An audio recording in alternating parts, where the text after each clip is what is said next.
आपने कभी सुना है कि टॉपिक प्रेगनेंसी को यूट्रस में रीलोकेट किया जा सकता है, या ये कहना कि अगर आपकी एक बार एक्टोपिक प्रेगनेंसी हो जाए तो आप कभी माँ नहीं बन सकती। ऐसे बहुत सारे मिथ्स हैं जो कन्फ्यूजन और डर पैदा करते हैं। But today let's uncover the truth behind these myths और जानेंगे कि रेडियोलॉजी का इसमें क्या रोल है। Welcome to radiology insights, where we bring medical facts to life in easy and engaging way. First misconception या झूठ जो आपने सुन रखा है वो है ectopic pregnancy can be relocated to the uterus. सबसे पहला और कॉमन मिथ ये है कि एक्टोपिक प्रेगनेंसी को यूट्रस में रीलोकेट करना पॉसिबल है। रियलिटी ये है कि ये बिल्कुल पॉसिबल नहीं है। जब फर्टिलाइज एग फैलोपियन ट्यूब या किसी और जगह लोकेशन पे इम्प्लांट करता है, वो सराउंडिंग टिश्यू के साथ अटैच हो जाता है। अगर उसे मूव करने की कोशिश की जाए तो एम्ब्रियो और टिश्यू दोनों को नुकसान हो सकता है और पेशेंट के लिए लाइफ थ्रेटनिंग ब्लीडिंग का रिस्क बढ़ जाता है। यहाँ रेडियोलॉजी का रोल बहुत बड़ा होता है। ट्रांसवेजाइनल अल्ट्रासाउंड अर्ली स्टेज पे एक्टोपिक प्रेगनेंसी को डायग्नोस करता है, जो पेशेंट की लाइफ बचाने के लिए ज़रूरी है। दूसरा झूठ जो आपको बताया गया है, ectopic pregnancy happens only to women with risk factors. लोग अक्सर सोचते हैं कि सिर्फ उन्हीं औरतों को एक्टोपिक प्रेगनेंसी होती है जिनको कोई स्पेसिफिक रिस्क फैक्टर्स हों, जैसे कि पहले पेल्विक इन्फेक्शन या सर्जरी की हिस्ट्री। लेकिन रियलिटी ये है कि ये किसी को भी हो सकती है। अराउंड 50% केसेस में कोई क्लियर रिस्क फैक्टर्स नहीं होता।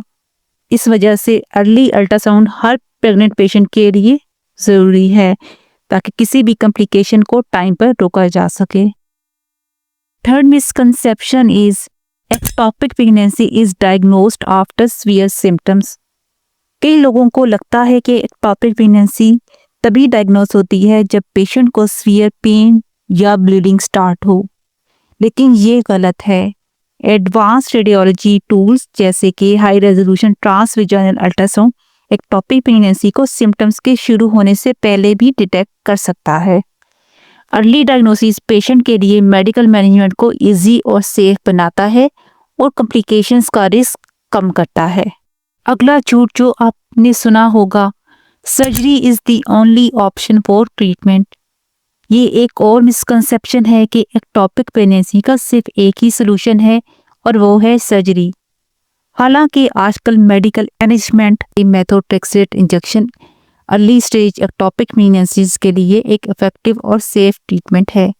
रेडियोलॉजी का रोल यहाँ भी क्रिटिकल है, क्योंकि इमेजिंग से हम इंश्योर करते हैं कि मेडिकेशन सही काम कर रही है और कोई कॉम्प्लिकेशन नहीं है। Next misconception is after one ectopic pregnancy you can never conceive again. ये मिथ भी बहुत कॉमन है कि अगर किसी को एक बार एक्टोपिक प्रेगनेंसी हो जाए तो वो कभी माँ नहीं बन सकती या कंसीव नहीं कर सकती। रियलिटी ये है कि अगर टाइमली ट्रीटमेंट हो और डैमेज मिनिमल हो तो फ्यूचर प्रेगनेंसीज काफ़ी चांसेस के साथ पॉसिबल होती है। ये सब डिपेंड करता है अर्ली डायग्नोसिस और ट्रीटमेंट पे, जिसमें इमेजिंग का रोल सेंट्रल स्टेज पे होता है। Next misconception is ectopic pregnancy is extremely rare. कुछ लोग ये भी सोचते हैं कि एक्टोपिक प्रेगनेंसी बहुत रेयर है, इसलिए इसकी फिक्र नहीं करनी चाहिए। लेकिन स्टैटिस्टिक के मुताबिक अराउंड 1 to 2% प्रेगनेंसीज एक्टोपिक होती हैं। ये स्मॉल परसेंटेज लगता है, लेकिन अगर टाइमली डायग्नोस ना हो तो लाइफ थ्रेटनिंग सिचुएशन बन सकती है। एक्टोपिक प्रेगनेंसी के अराउंड मिथ्स सिर्फ कन्फ्यूजन और अननेसेसरी फियर पैदा करते हैं। रियलिटी को समझना और रेडियोलॉजी के क्रिटिकल रोल को अप्रिशिएट करना हर पेशेंट और डॉक्टर के लिए ज़रूरी है। अगर आपके माइंड में कोई और क्वेश्चन है या आप किसी टॉपिक पर वीडियो चाहते हैं तो कमेंट सेक्शन में ज़रूर लिखें। Don't forget to like, share and subscribe करें रेडियोलॉजी इनसाइट्स चैनल को, जहां हम मेडिकल मिथ्स और रेडियोलॉजी की रियलिटी डिस्कस करते हैं। नॉलेज इज़ पावर और एक्यूरेट इन्फॉर्मेशन लाइफ सेविंग हो सकती है।